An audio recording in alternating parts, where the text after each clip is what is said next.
बंगाल में पहले चरण का रण अब समाप्त हो चुका है। मुर्शिदाबाद की डोकलाम से लेकर उत्तर बंगाल की सीटों तक जो तस्वीर सामने आई, उसने फिर वही पुराना सवाल खड़ा किया, क्या बंगाल में चुनाव कभी पूरी तरह शांतिपूर्ण हो सकता है। कल दिन भर कहीं बमबाजी की खबरें आई तो कहीं बूथ एजेंटों को डराने के आरोप लगे, लेकिन इन झड़पों के बीच जो सबसे बड़ी खबर निकल कर आई वो थी बम्पर वोटिंग। शाम 6 बजे तक बंगाल के लोगों ने लोकतंत्र के उत्सव में बढ़ चढ़कर हिस्सा लिया और लगभग 77 से 80% तक मतदान रिकॉर्ड किया गया।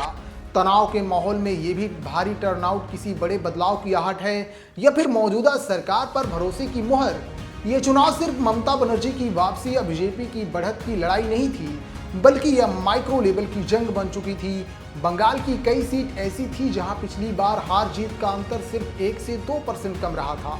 यही वजह थी कि इस बार नतीजे बड़े भाषणों से नहीं बल्कि उस ग्राउंड स्ट्रेटजी से तय होने थे जो पार्टियों ने महीनों पहले तैयार की थी। कल जो हमने बूथों पर देखा वो उसी सोची समझी रणनीति का परिणाम था। हर पार्टी ने इस बार बड़े शहरों से ज्यादा अपने कैडर और बूथ मैनेजमेंट पर दांव खेला था। मुर्शिदाबाद जैसे संवेदनशील जिलों से आई रिपोर्ट ने पूरे राज्य की मिजाज का संकेत दे दिया है। जहां एक तरफ हिंसा और आरोप का दौर चल रहा है, वहीं दूसरी तरफ वोटर लिस्ट को लेकर भी भारी राजनीति हुई। लेकिन डेटा से हटकर एक इमोशनल फैक्टर ने भी काम किया। लक्ष्मी भंडार जैसी योजनाएं महिलाओं के लिए ये योजनाएं एक बड़ा आर्थिक सहारा थी, जिसका असर पोलिंग बूथ पर लगी महिलाओं की लंबी कतारों में साफ दिखा। सवाल यही था कि क्या सुरक्षा और रोजगार जैसे बुनियादी मुद्दे इस वेलफेयर कार्ड के आगे टिक पाएंगे। वोटर ने अपनी भावनाओं और जरूरतों के बीच एक मुश्किल संतुलन बनाने की कोशिश की। अगर हम इस पहले चरण को डिकोड करें तो 3 बड़े फैक्टर ने गेम तय किया। एंटी इनकम्बेंसी, लंबे समय से सत्ता में रहने के कारण पैदा हुई अस्थायी नाराजगी।